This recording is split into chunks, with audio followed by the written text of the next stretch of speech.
Legend of Total War here with, I guess, a special video for Total War Attila. So what we're trying to do today is basically try and figure out exactly how to best make use or understand the auto resolve and its stances in Total War Attila. So what we've got here is my old Western Roman Empire Let's Play campaign. So this is on Legendary difficulty, and I've just allowed for the Lakhmids to return Adhera. So basically, I raided my own region till they showed up and then let them take it. And I've got 5 different armies here with 5 completely unbalanced army compositions. We've got low-level archers, extremely high-level cavalry, high-level crossbows, high-level swords, high-level spears. Okay, and what we're going to do here is go through the auto resolve with each one and try and figure out what exactly, how exactly the stances work, and what exactly the benefits are of depending on the unit types. Now, all 5 of these armies are completely level 1 with level 1 generals. I mean, they've leveled up, but I haven't spent any of the points, so they're all completely fresh. So no additional bonuses put on any of them. That's to make them completely normal. So we're going to start with the Cornudi, what are these called? Cornudi Seigneuries. Now, what I've done is backed up the save file so we can keep redoing the same scenario over and over and over.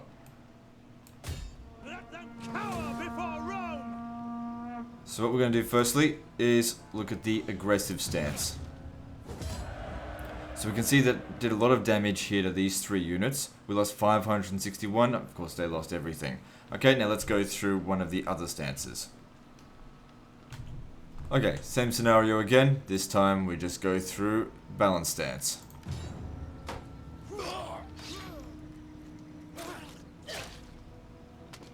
Suppose we did need to see that.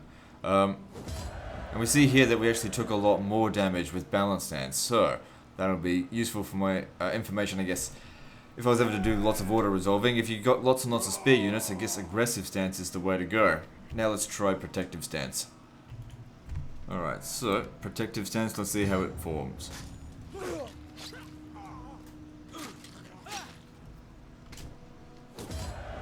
So that was the worst of the 3. So protective stance for spear units here was actually very, very bad. So if you've got a whole bunch of spear units, it seems like aggressive stance is the way to go.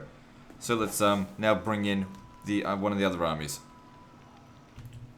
Okay, so we've just used the spear-based army. Now let's use the Herculani Signori. So these are higher tier units. We would expect them to perform better.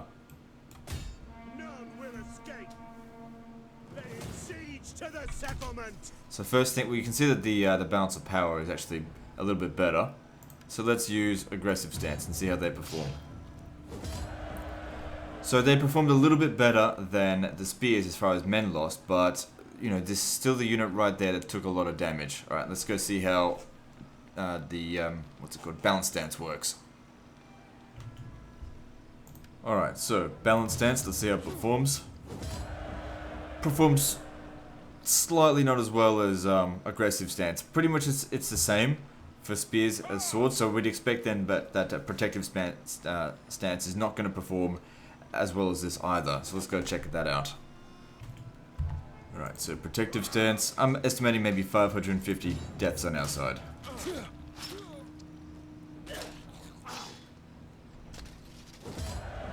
Holy fuck, talk about a good guess. Alright, so, however, don't just take units lost into account. The amount of casualties was fairly evenly distributed. So obviously, depending on what you want, it seems like the protective stance kind of kept things a little bit more balanced, even though we took more casualties in the long run, I guess. Okay, let's go check out.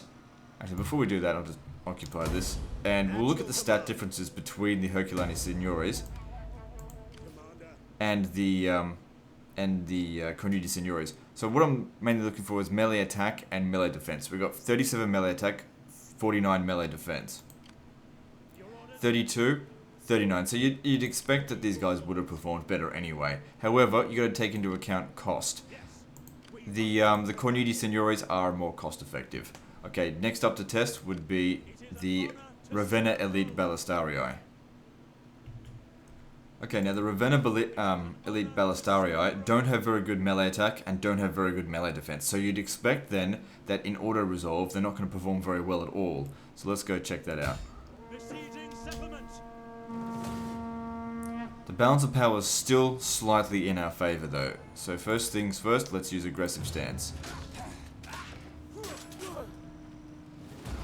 It was actually a valiant defeat, so we actually lost despite the balance of power being in our favor. Okay, now let's try balance stance. Okay. Looks like it's a victory this time. But how much of a victory? We got ourselves a Pyrrhic victory here. So obviously we didn't lose any battalions, but we won. So definitely if you've got an army full of archers, a balanced stance beats aggressive stance. Now let's try protective stance. Okay, protective stance, let's see what you can do. Well, what do you know? The protective stance was actually the worst of the lot. Because I'm pretty sure the aggressive stance actually got us a better defeat. We lost less troops, but we didn't win the battle. So if you've got an army full of archers, it does actually seem like balanced stance is actually better for you. But we'll know this based on how we go with the Sagittario. I don't expect the Sagittario to do anywhere near as well as the Ravenna elite Belisario. But because their melee attack and melee defense stat is actually not that far off these guys, who knows what might happen. Anyway, next up, let's use the Sagittario. Okay, so here are the army of Sagittario. Let's compare the stats of these versus the Ravenna elite Belisario. Now, out of all 5 of these armies, these are the most... these are the cheapest units to upkeep and to recruit as well. Only costing me 74. Of course, there's, you know, tech bonuses all apply to that as well. But if we have a look at these stat bonuses, so melee attack is 15 as opposed to 7. Melee defense, 10 as opposed to 2. So we would actually expect that the Sagittarii here to pretty much lose on all 3 accounts in order to resolve. If the Ravenna elite Belisarii couldn't win. And here we can see the balance of power is actually not even in our favor. Anyway, let's use aggressive stance and see how they perform. This is definitely a defeat. It's a decisive defeat. But we didn't lose any battalions. Alright, now let's check out balance stance.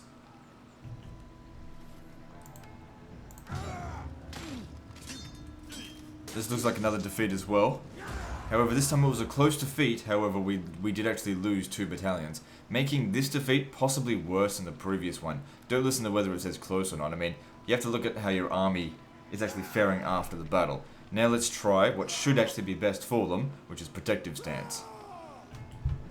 Alright then, so protective stance, let's see how we go. This is another defeat. Another close defeat. However, we took more casualties, I think, in this than we did in aggressive stance, meaning really protective stance there didn't do fuck all. Anyway, let's now use the cavalry and see how they perform. Alright, so let's chuck the cavalry in there, and I have a feeling that the cavalry will win each three bouts, but they're not actually going to do a very good job. Now, these are possibly the most expensive units that the Romans can hire throughout their units. Actually, let me just check that. We take this settlement for Rome. 327. Yes. No, these are more expensive, but you can see the balance of power doesn't actually perform that well. So if you're looking for auto-resolve armies, definitely cavalry is not the way to go. However, let's see how they perform.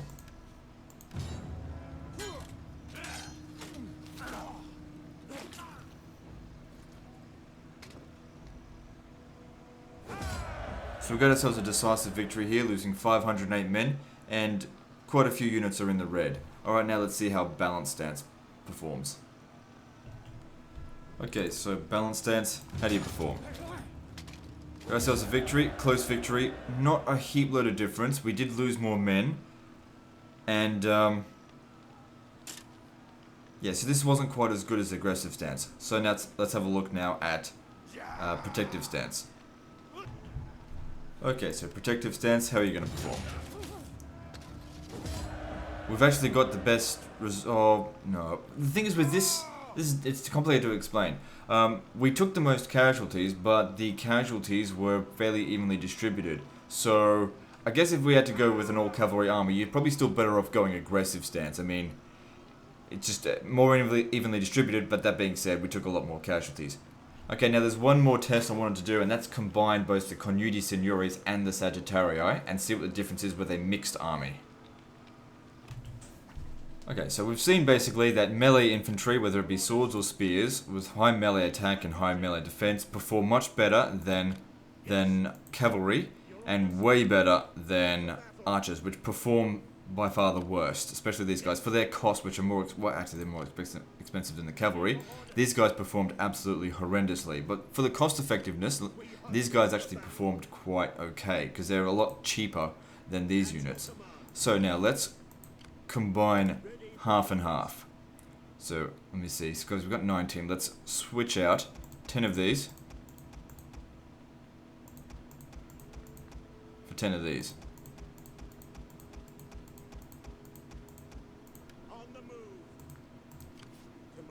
And then let's see how this army performs in auto-resolve, using the different stances.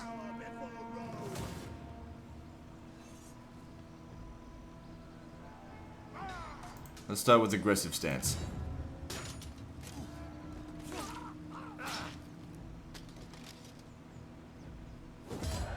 Decisive victory. More casualties than we would have taken if it had been all Conudi Signoris. But the thing is to notice is that the Sagittario didn't take any damage whatsoever.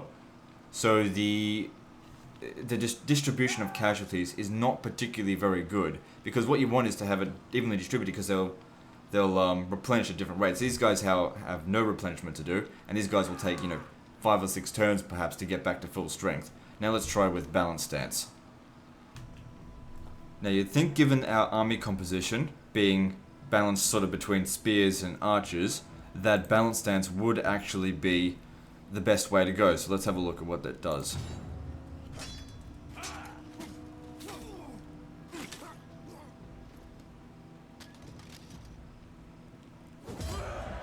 So it didn't perform quite as well as aggressive stance, because we took more casualties, but overall, the overall composition of the army looks pretty much the same. Like, the difference between aggressive and balanced stance at this point is pretty negligible. Now let's see what protective stance does. Alright now.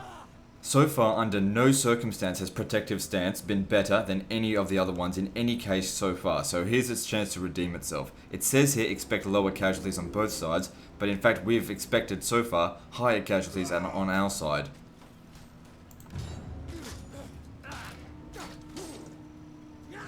We were actually defeated in protective stance.